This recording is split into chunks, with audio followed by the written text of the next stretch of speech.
नवंबर शुरू हो गया है, बचा सिर्फ एक महीना दिसंबर। क्यों? क्योंकि जनवरी में तुम्हारे प्रैक्टिकल्स और बोर्ड्स होंगे, तो जनवरी आपका उसमें निकल जाएगा और फेब में तुम्हारे फाइनल एग्जाम होंगे। तो टेक्निकली आप लोगों के पास 4 महीने नहीं, सिर्फ 3 महीने ही बचे हुए हैं और इन 3 महीनों में जम के मेहनत करनी पड़ेगी। देखो, फर्क नहीं पड़ता अब तक तुम्हारा स्कूल में मतलब कितने मार्क्स आते रहे, टेस्ट में क्या रिजल्ट हुआ, ठीक है, क्लास में आंसर देते थे या नहीं देते थे, क्योंकि अब मैटर करेगा तो आपके बोर्ड का रिजल्ट। सबने सुना होगा कि जो बोर्ड्स के मार्क्स है वो काम नहीं आते हैं ना, पर सच ये है बोर्ड्स में अच्छा स्कोर करने से जो रिस्पेक्ट, जो कॉन्फिडेंस मिलता है वो नेक्स्ट लेवल होता है। और अगर इन 3 महीने में तुमने सही से मेहनत कर ली तो वो इज्जत, वो रिस्पेक्ट तुम्हें भी मिल जाएगी। फर्क नहीं पड़ता अभी तक तुम कितने डिस्ट्रैक्टेड थे, कितना टाइम तुमने वेस्ट कर दिया। जैसे क्रिकेट मैच में हम देखते हैं कि लास्ट के जो ओवर्स होते हैं, मतलब वहां तक, लास्ट ओवर तक डिसाइड नहीं कर पाते हैं कि कौन जीतेगा कौन हारेगा। वैसे ही ये भी एक क्रिकेट मैच की तरह ही है। और अगर इन 3 महीनों में अपना 100% एफर्ट्स दे दिया तो तुम भी जीत जाओगे।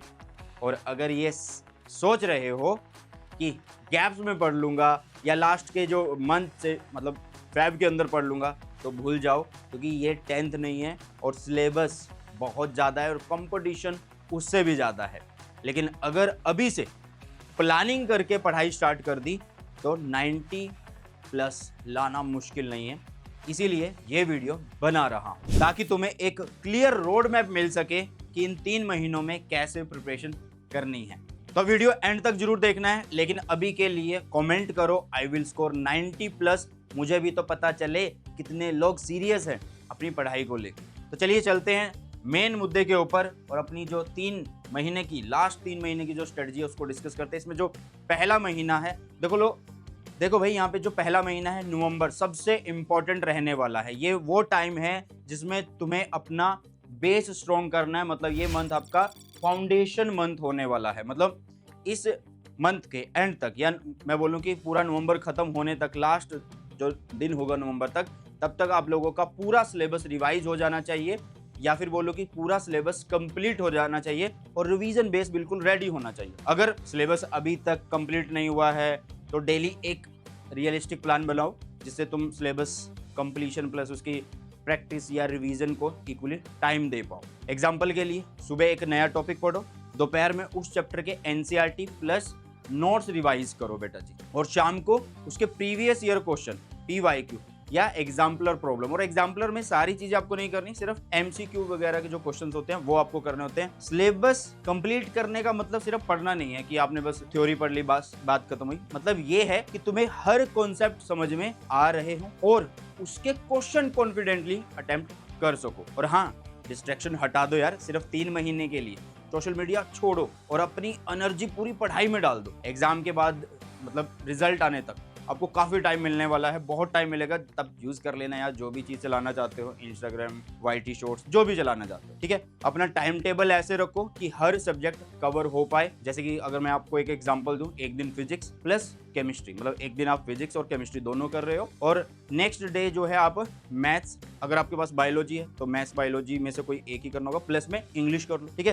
तो आपका जो गोल रहना चाहिए नवंबर तक, वो ये होना चाहिए कि आपका नवंबर खत्म होते होते पूरा सिलेबस जो है वो फिनिश हो जाना चाहिए, चाहे वो नोट्स की फॉर्म में हो या हाईलाइटेड एनसीईआरटी के पॉइंट्स के थ्रू हो, ठीक है। सेकंड जो पॉइंट आता है वो आता है आपका मतलब प्रैक्टिस मंथ, मतलब दिसंबर मंथ। ये भी बड़ा क्रूशियल मंथ रहने वाला है, बहुत अच्छा मंथ रहेगा आप लोगों के लिए ना। तो अब आता है भाई दिसंबर। अब तुम्हें फोकस करना होगा अपने राइटिंग स्किल्स पर। अभी तक तो तुमने क्या किया, अभी तक तो तुमने सिर्फ सिलेबस रिवाइज कर लिया या सिलेबस कंप्लीट कर लिया है, नवंबर तक तुमने पढ़ा। अब दिसंबर में तुम्हें प्रैक्टिस करनी है और ज्यादा रिवाइज करना है। इसके लिए आपको 3 स्टेप फॉलो करने हैं। सबसे पहले मॉर्निंग में क्या करना है, लाइट थ्योरी रिवीजन करनी है। मतलब सुबह उठे और देख लिया यार, नोट्स से थोड़ा बहुत रिवाइज कर लिया या एनसीईआरटी की जो समरी है उसको देख लिया, ठीक है। और दोपहर में आफ्टरनून सैंपल पेपर सॉल्व कर लो, ठीक है।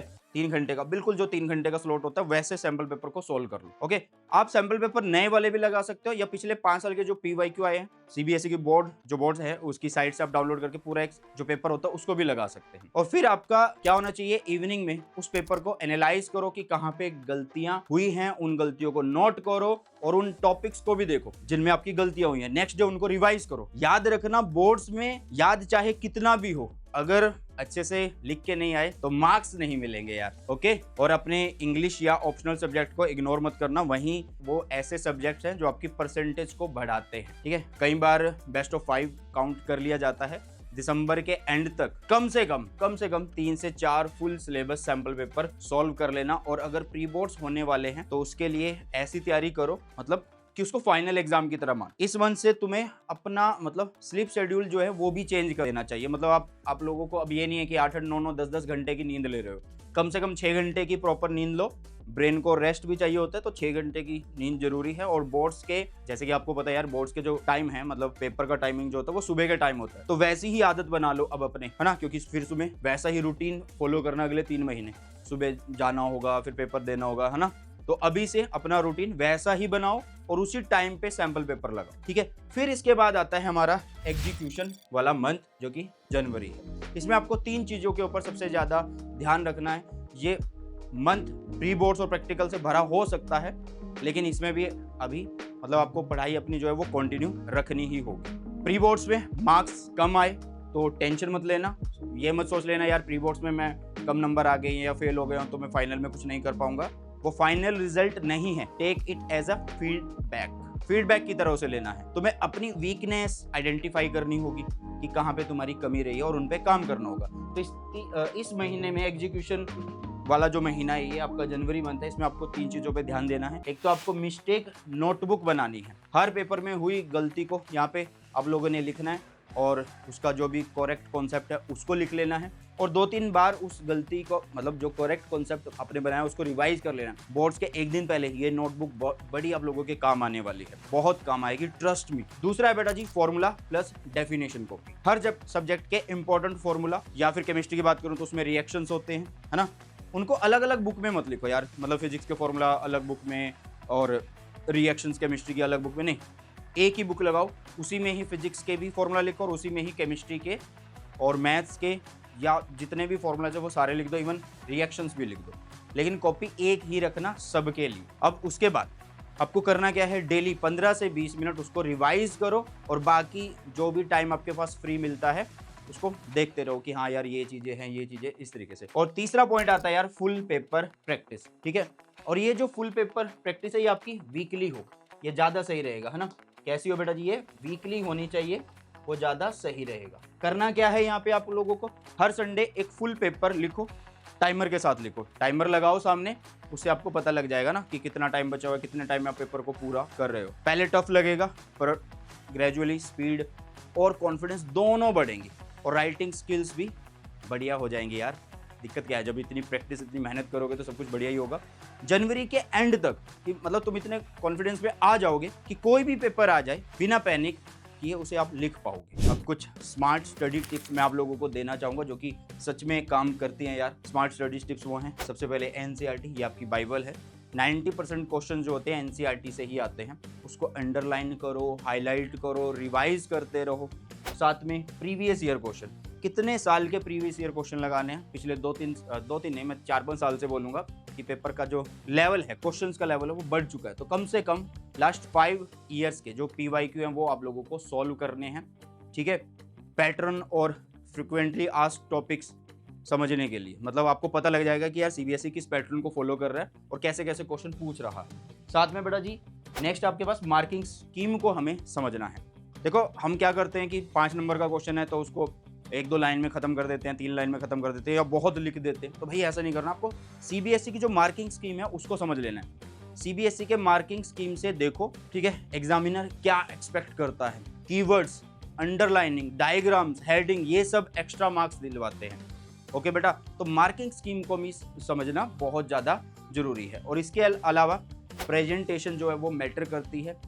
अगर आप साफ़ सुथरा लिख सकते हैं तो साफ़ सुथरा लिखिए, प्रॉपर स्पेसिंग दीजिए, लेबलिंग करिए यार। ठीक है, ये छोटी छोटी चीज़ें हैं जो करके आओगे तो मतलब मैं ये तो नहीं बोलूँगा कि आपके फुल मार्क्स आ जाएंगे, हाँ आपके मार्क्स जो हैं वो इम्प्रूव हो जाएंगे।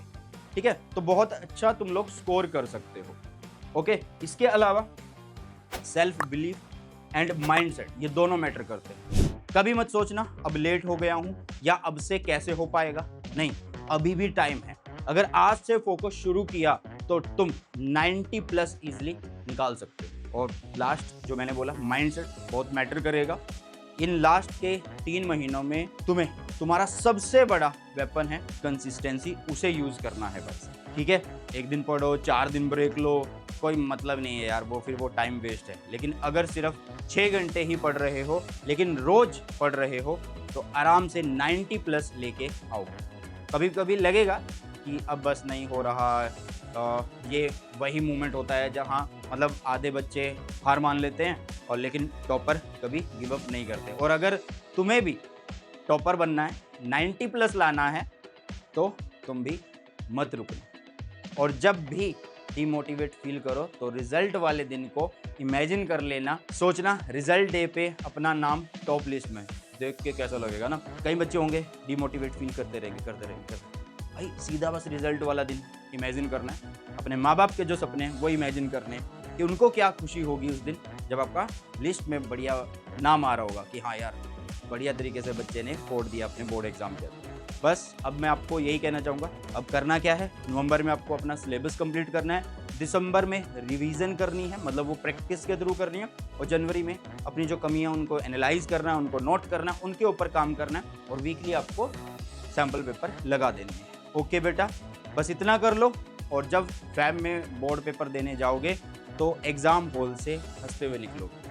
रिजल्ट के दिन जब मार्कशीट देखोगे तो सिर्फ तुम नहीं, तुम्हारे पेरेंट्स, टीचर सब प्राउड फील करेंगे। सो कमेंट करो I will score 90 plus in boards, और लिख लो कहीं next 90 days is equal to target 90 plus. तो मिलते हैं नई वीडियो में। बॉय टेक केयर, जय हिंद, वंदे मातरम।